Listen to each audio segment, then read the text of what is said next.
je pense que pour répondre à la question, il faut peut-être expliquer deux choses. Il y avait un sommet extraordinaire de CEDEAO sur la situation au Burkina à la suite du second coup d'État.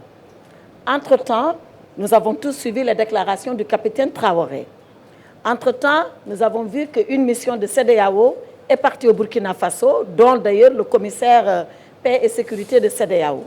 Et nous avons vu des propres propos du médiateur, le président Issoufou, relayés d'ailleurs par votre radio, que tout s'est bien passé, ils se sont entendus avec le capitaine Traoré et qu'il accepte, il confirme, accepter mettre en œuvre l'agenda de CEDEAO.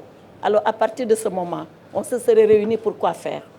C'était comme dans la tradition pour essayer de trouver un agenda de transition au Burkina Faso. Mais le président, le chef de la transition, le chef de l'État, le capitaine Traoré a lui-même dit au médiateur Issoufou, nous nous plaçons dans le cadre de l'agenda qui nous a été imparti par la CEDEAO.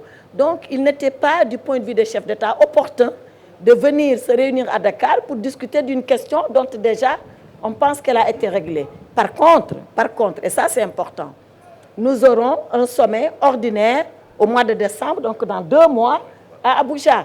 Et à l'occasion de ce sommet ordinaire, nous verrons les progrès qui ont été faits, non pas seulement d'ailleurs par le Burkina, nous examinerons la situation au Mali, la CEDEAO reprendra le cours normal de l'examen des questions inscrites à son ordre du jour sous cet agenda-là, Mali, Burkina Faso et Guinée. Voilà donc les raisons qui ont conduit au chef d'État à penser qu'il vaut mieux attendre le sommet ordinaire plutôt que de venir encore à Dakar sur cette question qui, par ailleurs, a été réglée à la suite de la médiation dirigée par le président Issoufou.